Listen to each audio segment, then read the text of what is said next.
بسم اللہ الرحمن الرحیم۔ السلام علیکم۔ آپ دیکھ رہے ہیں ڈی ڈی پی انالیٹیکا۔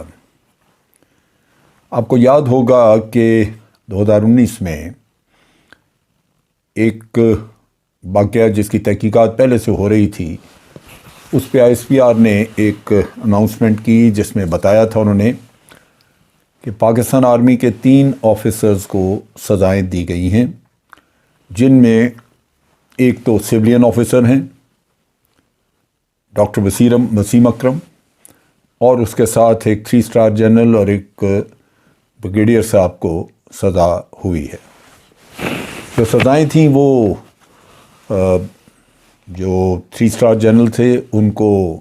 عمر قید تھی، 14 سال قید، اور جو بریگیڈیئر صاحب ہیں ان کو سزائے موت تھی۔ ڈاکٹر وسیم اکرم کو بھی سزائے موت سنائی گئی۔ ان پہ الزام تھا کہ انہوں نے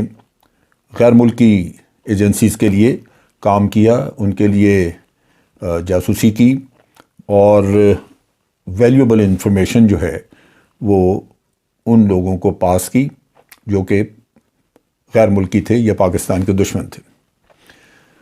اس زمانے میں جب یہ بات چلی تو اس کے اوپر کافی چیمیں گوئیاں اور کافی ساری کہانیاں پبلک میں آنی شروع ہوئی، اور جب واضح طور پہ کوئی چیز ایکسپلین نہ کریں، جو کہ جیسے آئی ایس پی آر نے نہیں کی تھی بعض مسئلتوں کے تحت، تو پھر اس میں یہی ہوتا ہے کہ افواہیں چلتی ہیں، قصے کہانیاں چلتی ہیں۔ بہت سارے لوگوں نے اس میں بات چیت کی، لیکن خاص طور پہ حسین حقانی، جو کہ ایک بدقسمت آدمی ہے کہ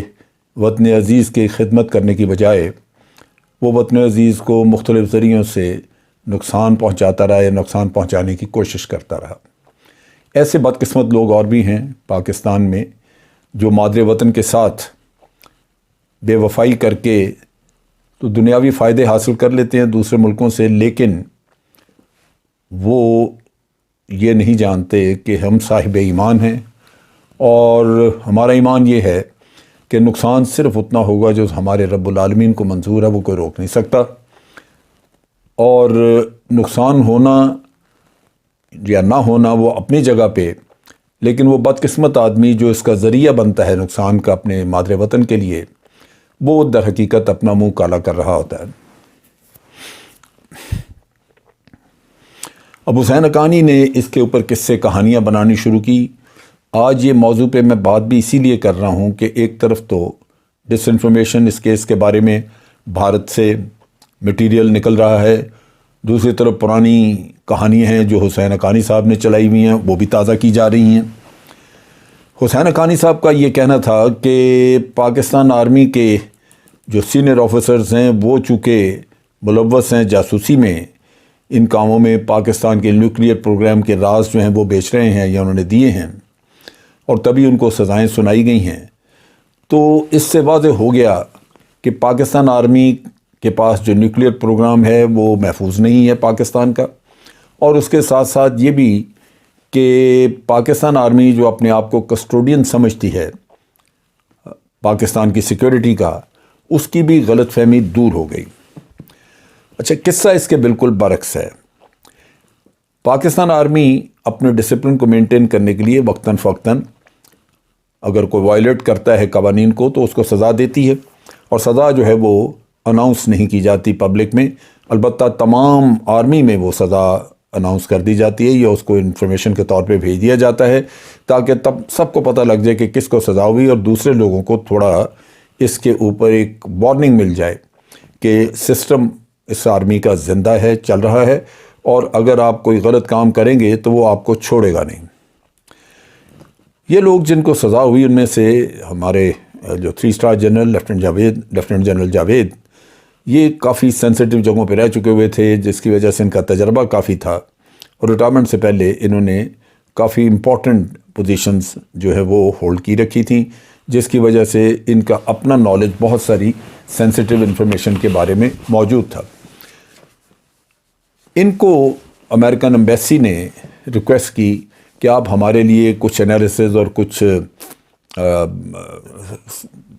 کوئی آرٹیکلز وغیرہ کوئی انالیسز بعض چیزوں پہ لکھ دیا کریں، تو وہ ان کو کوئی سبجیکٹ دیتے تھے، اس پہ یہ انالیسز وغیرہ لکھتے تھے.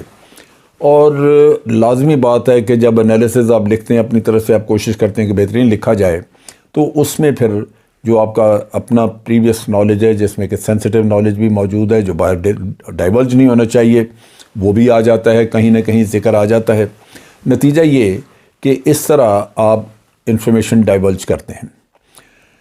یہ ذہن میں رکھیے کہ پاکستان آرمی بالکل اس طرح نہیں کرتی کہ جو بھی ہمارے ہاں سفارت خانے یا کوئی غیر ملکی کام کر رہے ہیں تو ان کو کھلی چھٹی ہو. ہمارے ذرائع موجود ہوتے ہیں سفارت خانوں کے اندر سے بھی انفارمیشن دینے میں، اور ہمارا کوئی آدمی اگر کوئی اس طرح کا کام کرتا ہے تو ہمیں پتہ لگ جاتا ہے وہاں سے بھی کہ انفارمیشن کوئی گئی ہے یا نہیں گئی، اور اگر گئی ہے تو کیا انفارمیشن ہے. چنانچہ یہ کاؤنٹر چیک ہوتا ہے. اگر کوئی یہ شخص سمجھے کہ اس نے جا کے کسی سفارت خانے میں کوئی انفارمیشن دے دی ہے تو اب وہ اس کا کوئی مسئلہ حل ہو گیا، کوئی پتہ ہی نہیں چل سکتا کسی کو، نہیں، ایسے نہیں ہے، ایسے نہیں ہے. ہم ایک بہت افیکٹو انٹیلیجنس سسٹم چلاتے ہیں جس میں کہ اس چیز کی گنجائش نہیں ہوتی کہ قطعاً کبھی کوئی چیز ہاتھ سے نکل جائے اور اس کا پتہ نہ چلے. وہ پتہ چل جاتا ہے اس وجہ سے کہ دوسرے اینڈ پہ بھی ہم نے ہر ملک کا، جو بھی ملک ہم سمجھتے ہیں کہ ہمارے اوپر جاسوسی کر رہا ہے، ان کے ساتھ ہم نے ان ملکوں میں یا ان ملکوں کی ایمبیسیز میں یا ان کے مختلف شعبوں میں اپنی پہنچ، اپنی انگریس رکھی ہوتی ہے جس سے ہمیں وقتاً فوقتاً پتہ لگتا رہتا ہے. اب یہ انہوں نے جو انفارمیشن وغیرہ دی یا جو انفارمیشن جان بوجھ کے نہیں دی، ویسے دے دی، جس طرح بھی دی، بہر صورت انفارمیشن نکلی جس کا پتہ چلا، ان کو کنفرنٹ کیا گیا، پوچھا گیا، پھر اس کی تحقیقات ہوئیں، ان کو بتایا گیا کہ یہ انفارمیشن، اور پھر اس کی بنیاد پہ کورٹ مارشل اور پھر سزا ہوئی 14 سال قید. اسی طرح جو انویسٹیگیشن، یہاں میں ایک چیز عرض کر دوں کہ یہاں جو بھارت کی طرف سے میٹیریل آ رہا ہے یا حسین حقانی یا دوسرے لوگوں نے جو کہانیاں بنائی ہیں، وہ اس طرح ہے کہ جیسے یہ تینوں شخص جو ہیں یہ ایک ہی کیس کا حصہ ہے. ایسے نہیں ہے، یہ تینوں کے کیسز اپنے الگ الگ ہیں، تینوں کا ایک ہی کیس سے واسطہ نہیں ہے. میں نے جیسے بتایا کہ جاوید کا جو قصہ تھا وہ میں نے آپ کو سامنے بتایا کہ وہ اس طرح ہوا. اور جہاں تک تعلق ہے ڈاکٹر وسیم اکرم کا، ڈاکٹر وسیم اکرم آرمی کے ایک ادارے میں پڑھاتے تھے، اور اس کے ساتھ ساتھ یہ ایک سینسٹیو آرگنائزیشن میں ہماری میں کام بھی کرتے تھے. ان کو باہر پی ایچ ڈی وغیرہ کرنے کے لیے امریکہ جب بھیجا گیا، ہمارے لوگ جاتے ہیں ایڈوانس ایجوکیشن کے لیے یا باہر کی کوالیفیکیشن حاصل کرنی ہے تو اس کے لیے یہ جاتے ہیں. تو ڈاکٹر صاحب کو جب بھیجا گیا ڈاکٹر وسیم اکرم کو، تو وہاں تعلیم کے دوران ان کے کچھ مراسم ایسے لوگوں سے بن گئے جو کہ ان سے انفارمیشن لینا چاہتے تھے، اور وہ انفارمیشن موسٹ پرابلی ان کی انٹیلیجنس ایجنسیز وغیرہ تھیں، اور وہ لینا چاہتے تھے. ان کو قائل کیا، ان کو پیسہ ویسا دیا جس سے یہ تیار ہوئے کہ یہ کریں گے. اور جب یہاں آ کے واپس انہوں نے اپنے ادارے میں کام شام کرنا شروع کیا تو انہوں نے وہاں سے کچھ انفارمیشن پہنچانی شروع کی. اب یہ وہ وقت ہے جب کہ چونکہ ہم ان لوگوں کی پوری طرح دونوں اینڈز پہ ان کی ایکٹیویٹیز مانیٹر کرتے ہیں، دونوں اینڈز پہ ہم انفارمیشن کے اوپر نظر رکھتے ہیں، لہذا ان کا اندازہ ہو گیا، پتہ لگ گیا کہ یہ کچھ گڑبڑ کر رہے ہیں. پھر ان کا یہ تھا کہ یہ منی چینجرز کے پاس کافی پھیرے لگا رہے تھے، جس کا مطلب یہ کہ ان کو ڈالرز ملتے تھے اور منی چینجرز کو جا کے یہ ایکسچینج کرتے تھے. تو وہ بھی ایک اندازہ ہوا کہ کوئی ان کو فارن ایکسچینج مل رہا ہے کہیں سے، لہذا ان کی ایکٹیویٹیز مانیٹر کرنی شروع کی. مانیٹر کرنے کے ساتھ ساتھ جو انفارمیشن جو یہ جس کو یہ حاصل کرنا چاہتے تھے، وہ انفارمیشن جعلی انفارمیشن بنا کے تو ان کے جونیئر سٹاف سے آگے ان کے چلانی شروع کی تاکہ یہ اصل انفارمیشن آگے نہ دے سکیں. آپ سوچئے کہ ان ساری چیزوں میں کتنی زبردست پلاننگ کرنی پڑتی ہے تاکہ ایک طرف تو آپ کی انفارمیشن بھی نہ جائے اور دوسری طرف یہ بھی ہو کہ جو انڈیویجول ہے وہ اگر مشکوک ہے تو اس کے بارے میں پوری طرح یقین ہو جائے کہ واقعی وہ یہ کام کر رہا ہے اور پھر اس کو پکڑ لیا جائے. اس وقت تک ہاتھ نہ ڈالا جائے جب تک کہ آپ کو 100% یقین نہ ہو کہ واقعی یہ کام کر رہا ہے. یہ گھر میں جا کے اپنے ایک کمرے میں بند ہو جاتا تھا، دروازہ بند کرتا تھا، اور وہاں پہ امریکنز نے اس کو ایک ڈیوائس دی ہوئی تھی. یہ انفارمیشن جو ہے یہ امریکنز کو پاس کر رہا تھا، اور ایک ڈیوائس دی ہوئی تھی جس میں یہ انفارمیشن فیڈ کرتا تھا، اور وہاں جا کے غالباً ڈیوائس تبدیل کر لی جاتی تھی. ایک ڈیوائس یہ ان کے حوالے کر لیتا تھا، دوسری لے آتا تھا، یا ڈیوائس سے کوئی چپ وغیرہ جو ہے وہ نکال کے ان کو دے دیتا تھا. تو یہ وہ چیز تھی جو کہ انٹیلیجنس نے آبزرو کرنی شروع کی. اس کی میٹنگز جو تھی وہ نوٹ کرنی شروع کی. اس کی مسز نے بتایا، کیونکہ اس کو شک پڑا کہ یہ جو دروازہ بند کر کے اندر بیٹھ جاتا ہے تو یہ کوئی ایسی ایکٹیویٹی کر رہا ہے جو کہ ہم سے بھی چھپانا چاہتا ہے. لہذا اس نے شکوک و شبہات کا اظہار کیا، اور اس پہ مزید تحقیق ہوئی، اور پھر اس طرح رسائی حاصل کی گئی اس ڈیوائس تک، اور پھر وہ ڈیوائس والا مسئلہ بھی حل کیا گیا، تاکہ یہ ڈیوائس جو ہے اس کی ساری انفارمیشن جو اس میں ہوتی ہے وہ کاؤنٹر چیک کے لیے یہ ہمارے پاس موجود رہے، تاکہ اس کو کنفرنٹ کیا جا سکے. ایک طرف تو اس کوکڈ اپ انفارمیشن ہوتی تھی جو اس کو مہیا کی جاتی تھی تاکہ لیکیج نہ ہو، دوسری طرف یہ ہے کہ ثبوت کے لیے وہ چیزیں رکھ لی جاتی تھیں. اور پھر اسی طرح اس شخص کو رنگے ہاتھوں پکڑا گیا، جبکہ یہ میٹنگ کر کے وہاں سے پیسے وصول کر کے نکلنے لگا. تو اب یقین ہو چکا تھا، کیونکہ ہمارے پاس کافی مواد جمع ہو چکا ہوا تھا، لہٰذا اس کو پکڑ کے تو کنفرنٹ کیا، کورٹ مارشل ہوا، سزائے موت دے دی گئی. اب ان لوگوں کو سزائے موت ہوئی یا نہیں، اسی طرح جو بریگیڈیئر ہے اس کی ایکٹیویٹی جو تھیں، وہ جس زمانے میں ڈیفنس اٹیچی تھا ویانا میں، وہاں اس نے کچھ انفارمیشن وغیرہ ہم وہاں سے مختلف ملکوں سے جو یورپ سے اکوپمنٹ وغیرہ پروکیور کرتے ہیں، اس کی ٹرمز ہوتی ہیں، کنڈیشنز ہوتی ہیں، اس کی کیپیبلٹی ہوتی ہے ویپن سسٹم کی، ہم اس میں جو تبدیلیاں کروانا چاہتے ہیں وہ ہوتا ہے. وہ سارا کچھ چونکہ ڈیفنس اٹیچی کے تھرو ڈیل ہو رہا تھا یا ہوتا ہے، تو وہ اس کے پاس انفارمیشن موجود تھی. وہ انفارمیشن اس نے بھارت کو پاس کی، ان کی ایمبیسی میں دی.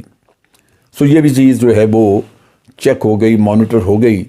اور نتیجہ یہ کہ اس کو بھی پکڑ لیا. اور پھر جب انٹروگیشن ہوئی تو اس نے بتایا بھی، لیکن اس سے پہلے اس کو کنفرنٹ کر دیا گیا ثبوت کے ساتھ. تو جب یہ ثبوت شواہد پورے جمع کیے جاتے ہیں، وہ اسی لیے کہ ایک آدمی جتنا کچھ بتاتا ہے وہ ٹھیک ہے، لیکن وہ الٹیمیٹلی اگر نہ بتائے تو اس کو کنفرنٹ کیا جا سکے، لہٰذا اس کو بھی سزائے موت ہوئی. سوشل میڈیا پہ آج کل دھڑا دھڑ یہ چل رہی تھی کہانی کہ اس کو پھانسی دے دی گئی ہے، یہ ہے وہ ہے. پھانسی تو بھارسو تو ہونی تھی، وہ آج دے دی گئی یا پہلے دے دی گئی، لیکن یہ آپ ذہن میں رکھیے کہ پاکستان سے راز کچھ نہ کچھ تو جا سکتے ہیں. وہ ہر سوسائٹی میں مسئلہ ہوتا ہے،